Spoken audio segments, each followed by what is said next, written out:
Alrighty guys, what is going up? Welcome back to the best investing money management channel on YouTube. Now in today's video, we are going to be talking about the market. What is going on with the stock market? Is it due for a crash? And how can you guys be ready, be prepared to make as much money as possible? And what is the best trading or investing strategy? So what's going on? Okay, we are going to look at Finvest just to make it very easy to understand and not overwhelming at all. Okay, you guys can see pretty much the Dow Jones fell around 720 points, the Nasdaq fell around 152, and the S&P 500 fell around 68.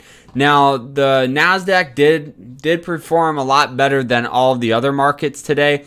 The Nasdaq is mostly tech focused, and we'll get into that kind of why it did a little better here. But looking at this, okay, this is the S&P 500. So this represents the top 500 companies in the United States, pretty much, weighted by market cap. So you guys can see that over the past year, we've really seen this amazing growth. If you guys would have bought in at peak bottom and just held it, you would be up around 93%, which is crazy. You know, the annual return rate for the S&P 500 is around 9.8%. So if you guys would have bought up here at the peak top, you still would be up around 28%, which is pretty much the expected growth of the S&P 500, a little better. But overall, okay, what I'm getting at is we really haven't seen any major sell-off in the market in over a year. Right, you guys can see the March crash fell all the way down, went from $342 all the way down to $218 before getting bought up, hit some resistance, sold off, and really just has been a powerhouse ever since.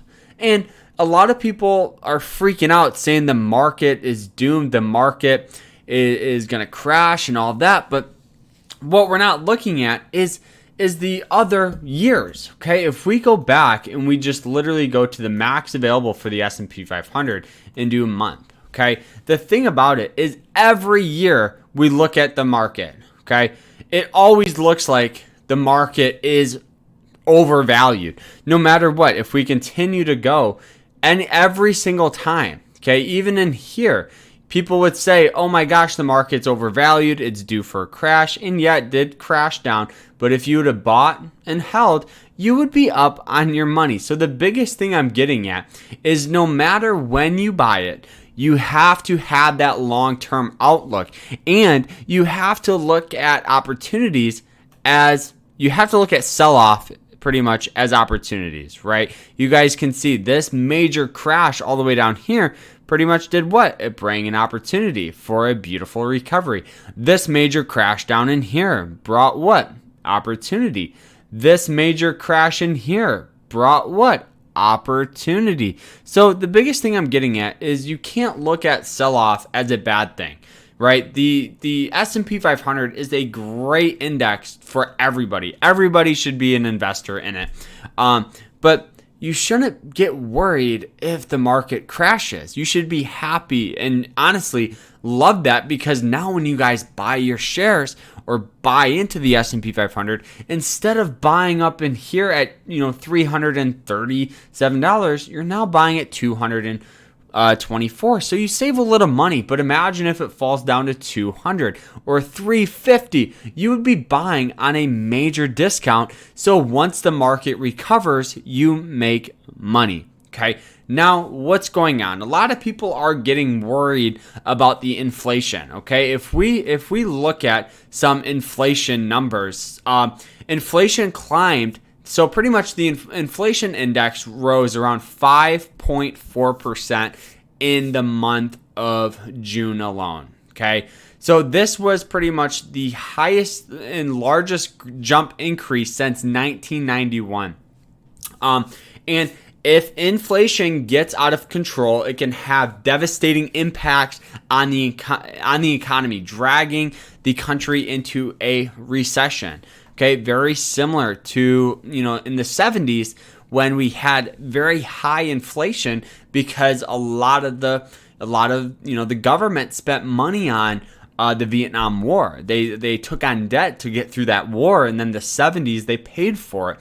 So what happened last year? We had lockdowns and all of that. The company had to take on trillions of dollars in debt. Now there's more money out, and more money out there than ever before, but things are getting more expensive. Look at gas, look at just daily groceries. Things are getting more expensive. So pretty much inflation tends to hurt stocks because the value of their cash when they're holding it, their cash on hand, it hurts their cash and cash flow because that money they have overall decreases in value. Also, inflation also decreases the real value of dividends. If there's more money out there than ever before, why would you want to hold a stock that's paying you 25 cents? Also, the last and final thing, inflation that gets out of control can pretty much just really make things more expensive, and overall it's just not a good thing here. So should you be worried? No, the general investor shouldn't be worried. Just because no matter what happens, you always have to have that long-term outlook, and you guys will be just fine. Okay, why did the NASDAQ pretty much perform better today? Because one of their largest holdings, NVIDIA, NVDA here, NVDA was up quite a bit, around 3.4%. That was holding up a lot of that overall sector, and did pretty decent today. But you guys can see it is due probably for a little temporary sell-off. So we will see you guys later. It's nothing to be worried about, but you have to have that long-term outlook, and you guys will be just fine. So we will see you guys later. Remember to stay happy, guys, stay positive, and stay safe out there. Take care, everyone.